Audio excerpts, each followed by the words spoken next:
estão felizes aqui no Senhor essa noite? Diga amém. Aleluia. Vamos compartilhar a palavra do Senhor. Que o Espírito do Senhor possa encontrar caminho nos nossos corações essa noite. Que Ele possa falar a cada um de nós, revelar a sua vontade, que possamos sair daqui alimentados, encorajados, em nome do Senhor Jesus.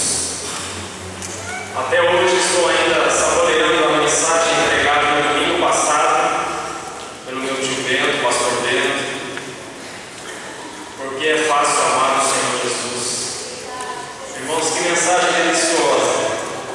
Até hoje estou saboreando essa mensagem e creio que vou dar uma sequência daquela mensagem, compartilhando sobre os benefícios da aliança que o Senhor fez conosco. Queria que os irmãos abrissem inicialmente em 1 Samuel. Vou trazer aqui um paralelo primeiramente, portanto, primeiro livro de Samuel, capítulo 18. Aleluia. Louvado seja o Senhor. Oh Deus maravilhoso. Que o Senhor possa se manifestar a cada um, em particular nessa noite, com um amor tão especial. Aqui, logo no primeiro versículo, diz assim: sucedeu que, acabando Davi de falar com Saul, a alma de Jonatas se ligou com a de Davi, e Jonatas o amou como a sua própria alma. Saul naquele dia o tomou e não lhe permitiu que tornasse para a casa de seu pai. Jonatas e Davi fizeram uma aliança, porque Jonatas o amava como a sua própria alma. Despojou-se Jonatas da capa aquele dia e a deu a Davi, como também a armadura, inclusive a espada, o arco e o cinto. Sabemos da história, irmãos, de Davi, que na sequência veio se tornar o rei de Israel, o segundo rei da história de Israel. O primeiro foi o rei Saul, reinou durante 40 anos, e sabemos que na sequência o rei Davi, que reinou também por mais 40 anos, depois o rei Salomão por mais 40 anos, até então a monarquia de forma o reino único. Depois disso sucedeu-se que o reino foi dividido, o reino do norte e o reino do sul tiveram cerca de 20 reis ao longo da história. No reino do sul também cerca de 20 reis que reinaram o reino do norte. Mas aqui, nessa ocasião, Davi e Jonatas se conhecem, Jonatas filho de Saul, e Jonatas então nutre aqui um grande amor por Davi, e ambos ali então celebram uma aliança. Depois, mediante guerras e perseguições, os filisteus, o rei Saul foi morto, Jonatas também foi. Depois disso, então, Davi assume o trono, Davi então passa a reinar. E até hoje, irmãos, em toda a história de Israel, Davi continua sendo ainda o maior rei da história de Israel. Já fazem 13.000 anos que pessoas que visitam Israel dizem que tem a sensação lá que parece que a presença dele é viva, é presente até hoje. Tão como foi marcante o rei Davi. Mas no segundo livro de Samuel, vamos para frente um pouquinho aí, no capítulo 9.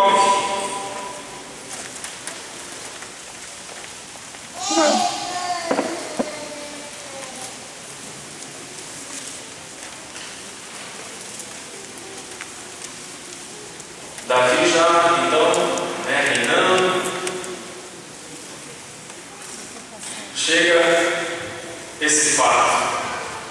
Capítulo 9, a partir do versículo 1, disse Davi: resta ainda porventura alguém da casa de Saul, para que use eu de bondade para com ele por amor de Jonatas? Havia um servo na casa de Saul, cujo nome era Ziba, chamaram-no que viesse a Davi. Perguntou-lhe o rei: és tu, Ziba? Respondeu: eu mesmo, teu servo. Disse-lhe o rei: não há ainda alguém na casa de Saul para que eu use da bondade de Deus para com ele? Então Ziba respondeu ao rei: ainda há um filho de Jonatas, aleijado de ambos os pés. E onde está? Perguntou-lhe o rei. Ziba lhe respondeu: está na casa de Maquir, filho de Amiel, em Lodebar. Então mandou o rei Davi trazê-lo de Lodebar, da casa de Maquir, filho de Amiel. Vindo Mefibosete, filho de Jonatas, filho de Saul, a Davi, inclinou-se, prostrou-se com o rosto em terra. Disse-lhe Davi: Mefibosete? Ele disse: eis aqui teu servo.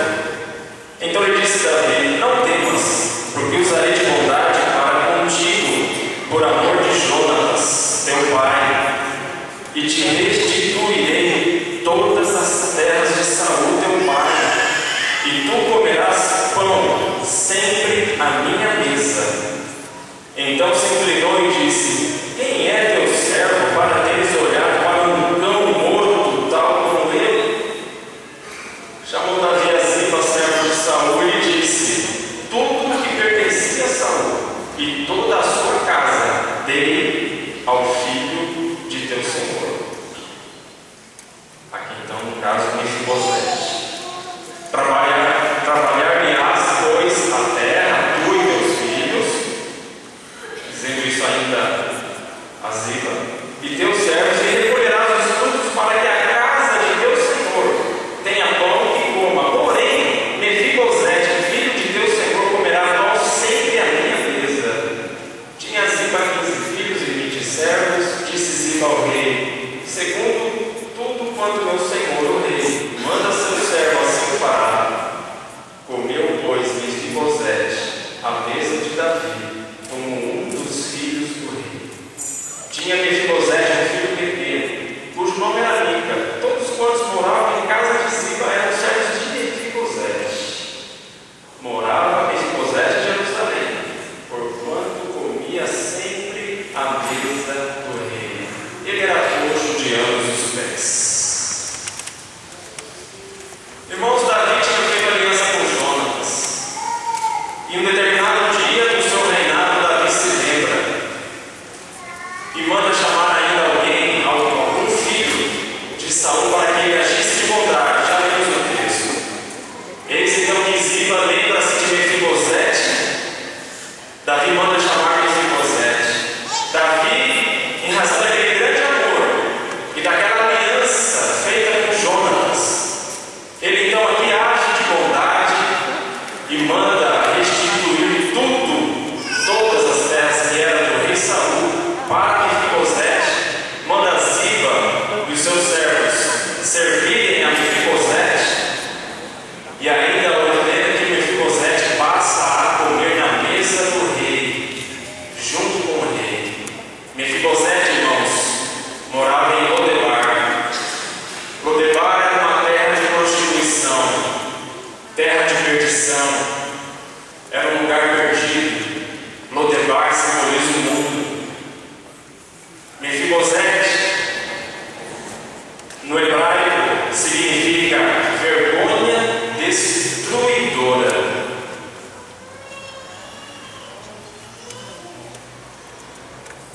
Em Hebreus capítulo 9, nos deparamos ali com a história de um mediador da nova aliança, chamado Jesus Cristo. E devido a essa nova aliança que o Senhor celebrou conosco,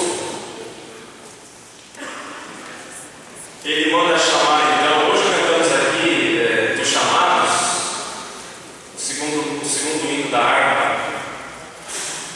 E o Senhor então manda chamar todos os Mefibosetes, que sou eu, para sentar na mesa do rei, para comer a comida do rei, para estar na presença do rei todos os dias. Aleluia! Aleluia! Davi é um tipo, irmão, de Cristo. Mefibosete é um tipo de cada um de nós. É isso que o Senhor fez.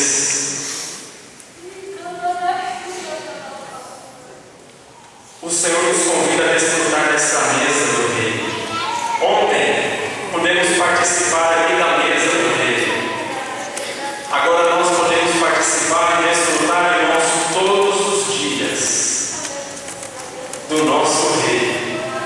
Ainda que aleijados que somos, ainda que oriundos de um estado de condenação eterna, ainda que oriundos de um estado de pecado, de perdição, de podridão, mas devido à misericórdia, ao amor, devido à aliança que Deus fez, já desde Abraão, depois renovando e trazendo uma nova aliança a partir do Senhor Jesus.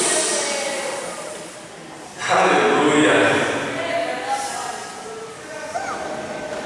Queridos irmãos, abrir em Romanos 8. Interessante que já foi lido Romanos 8 hoje, né? Mas 3 versículos ali. Versículos 14 a 17. Aleluia. Romanos 8, 14 a 17 diz assim: pois todos os que são guiados pelo Espírito de Deus são filhos de Deus. Porque não recebestes o espírito de escravidão para viverdes outra vez atemorizados, mas recebestes o espírito de adoção, baseados no qual clamamos, Abba, Pai. O próprio Espírito testifica com o nosso espírito que somos filhos de Deus. Ora, se somos filhos, somos também herdeiros, herdeiros de Deus e co-herdeiros com Cristo. Se com Ele sofremos, também com Ele seremos glorificados.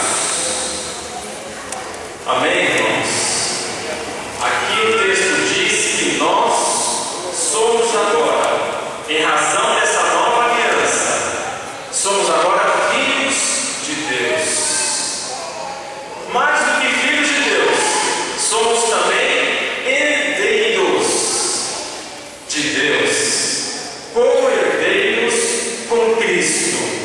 E aqui eu quero despertar aos irmãos a respeito do direito de primogenitura que se estabelecia nos tempos antigos. Lá em Gênesis capítulo 25. Vamos para lá, irmãos.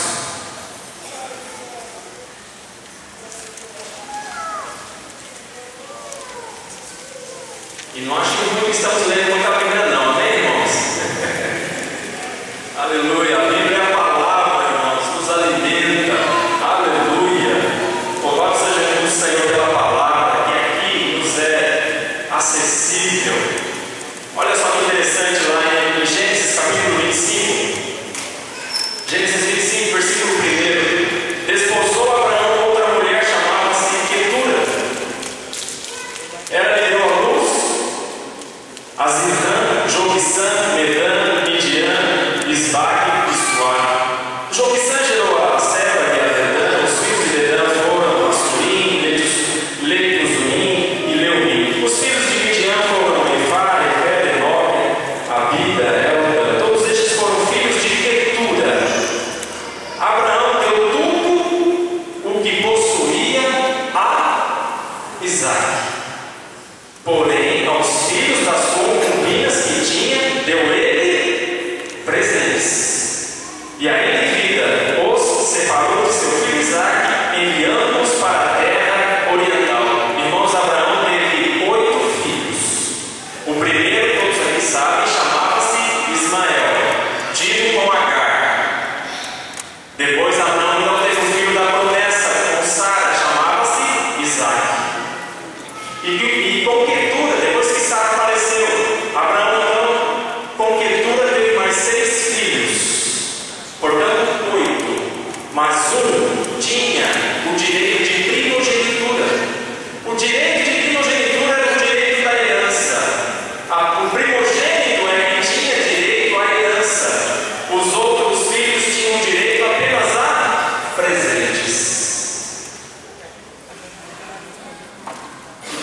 triste, irmãos, hoje, nos depararmos com tantos herdeiros que somos,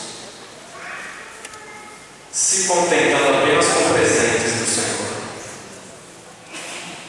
Quando, na verdade, irmãos, todos nós temos o direito da primogenitura, ou seja, toda a herança do Senhor. Amém, irmãos? Irmãos, eu quero despertar-vos aqui para desfrutarmos de toda a herança que nós temos dada pelo Senhor, e não é pouca coisa não. Aleluia! Há muitos hoje ainda, irmãos, buscando apenas os presentes de Deus, buscando uma bênção de Deus, buscando uma porta aberta que Deus possa dar, buscando apenas uma cura, buscando apenas uma bênção. Irmãos, nós não precisamos aqui ficar buscando apenas um presente de Deus, uma bênção, uma cura, uma porta aberta. Irmãos, nós temos toda a herança. Amém, irmãos? Aleluia! Creia nisso, você e eu, nós somos filhos de Deus, portanto, herdeiros do Senhor. Irmãos, e que herança é essa? Eu vou dizer para os irmãos, é uma herança que nos garante vida eterna. É uma herança que nos garante acesso ao reino do Senhor. E que é o reino do Senhor? Em Romanos, capítulo 14, versículo 17, é justiça, é paz, é alegria. Amém, irmãos? Quais são os benefícios dessa herança que nós temos? Por ela, por essa herança, nós temos cura, nós temos satisfação de vida, nós temos provisão, nós temos a vida abundante que Jesus falou que veio a dar, sim. Amém, irmãos? Aleluia! Irmãos, nós temos uma herança, não é pouca coisa. Temos a razão de vivermos aqui com toda a satisfação do mundo, de sermos realmente o povo mais feliz dessa terra. Aleluia! Agora deve ser muito triste para o Senhor se deparar com filhos que vivem cabisbaixos, que vivem amargurados, que vivem entristecidos, que vivem murmurando, se lamentando, se lastimando, que vivem um viver, sabe, vazio, que vivem um viver tão fraco, um viver miserável, um viver sem intensidade no Senhor, um viver sem viver no Espírito.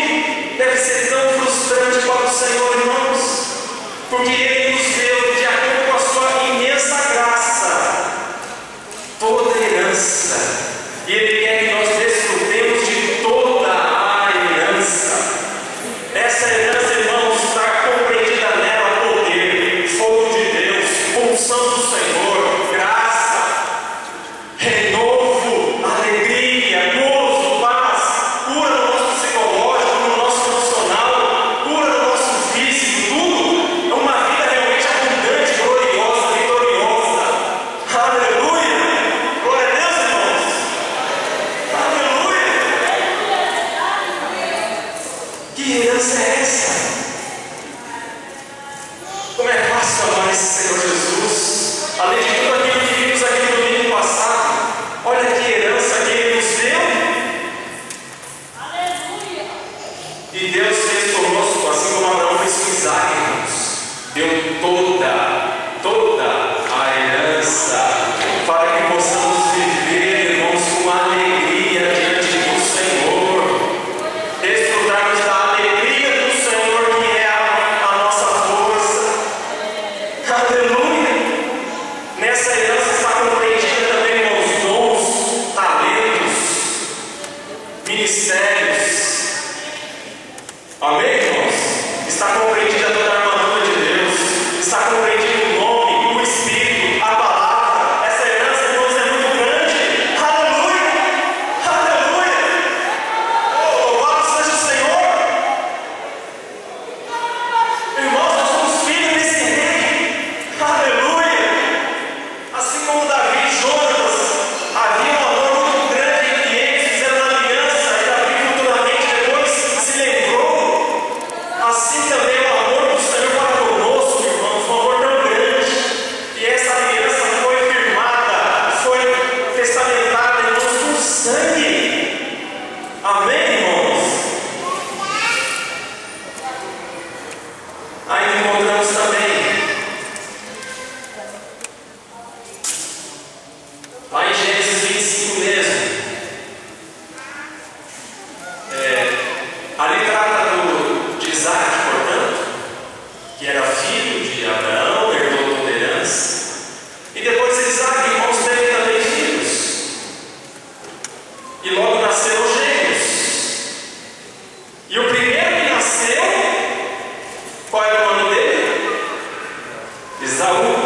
o segundo, pegando no calcanhar dele, era o nome Jacó. Portanto, quem tinha o direito da primogenitura, o direito de toda a herança de Isaac? Esaú, porque ele nasceu primeiro, ele tinha, portanto, o direito da primogenitura. E sabe o que Esaú fez depois? Como muitas vezes nós fazemos, trocamos esse direito da primogenitura, que nos dá toda essa herança, por qualquer cozinhado de lentilha.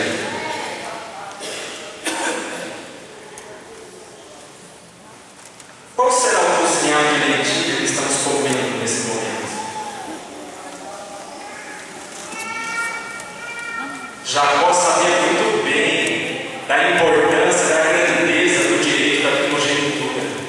Nós temos que ter também, irmãos, essa sabedoria, igual Jacó teve lá, essa sabedoria, irmãos, da dimensão do direito de herança que nós temos. Não permita, irmão, jamais Satanás atrapalhar você, atrapalhar a mim, a desfrutar desse direito de herança que nós temos. Aleluia! Jovens, adolescentes,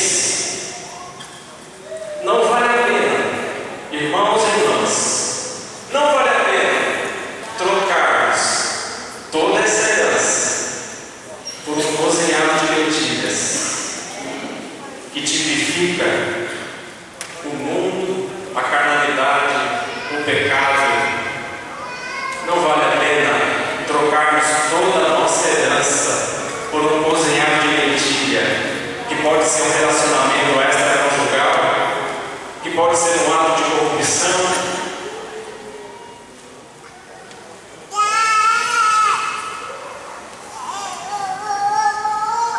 Abram Gênesis 25, versículo 19. Versículo 34, já para finalizar.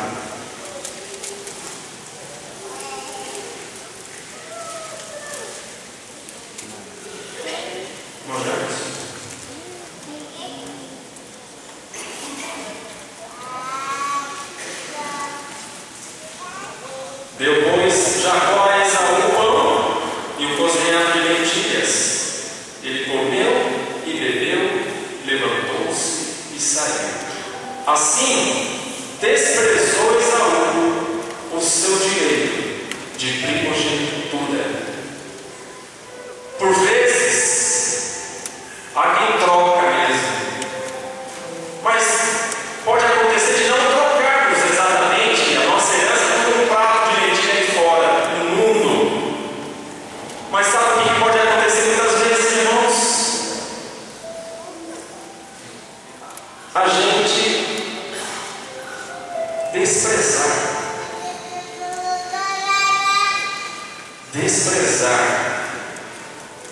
de desfrutar dessa herança que o Senhor preparou para nós. E como desprezamos? Não buscando o Senhor, tendo um viver diário apenas no nosso natural, não meditando na palavra, não abrindo nosso coração, nos derramando em adoração e louvor, em não nos consagrar ao Senhor, em não ter necessidade de cultuar, de adorar o Senhor, de não ir até Ele e beber da água viva que jorra dele. Ou seja, desprezamos. Jesus ele fica assim: quem tem sede, venha a mim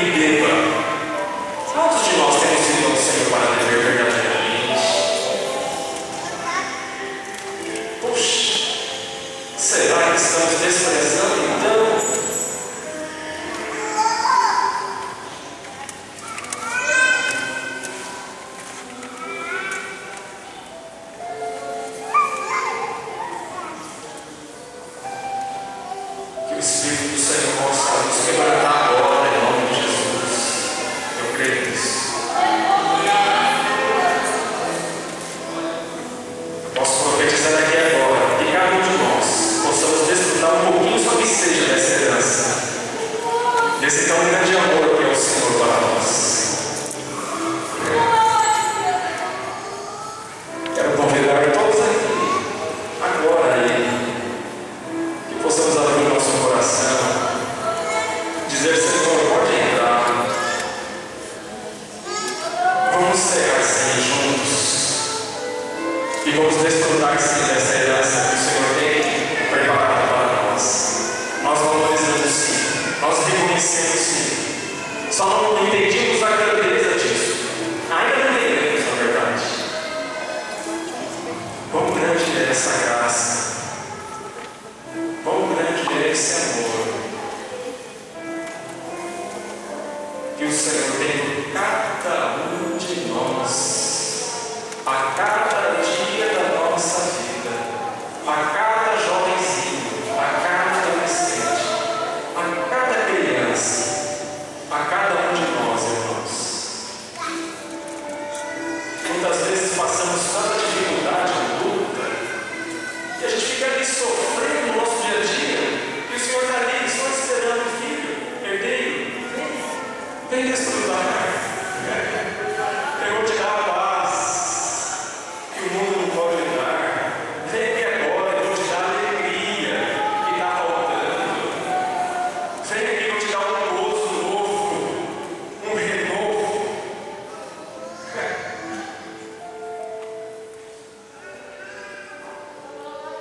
Irmãos, o Evangelho é tão maravilhoso, irmãos. O Senhor é tão maravilhoso. Amém, igreja?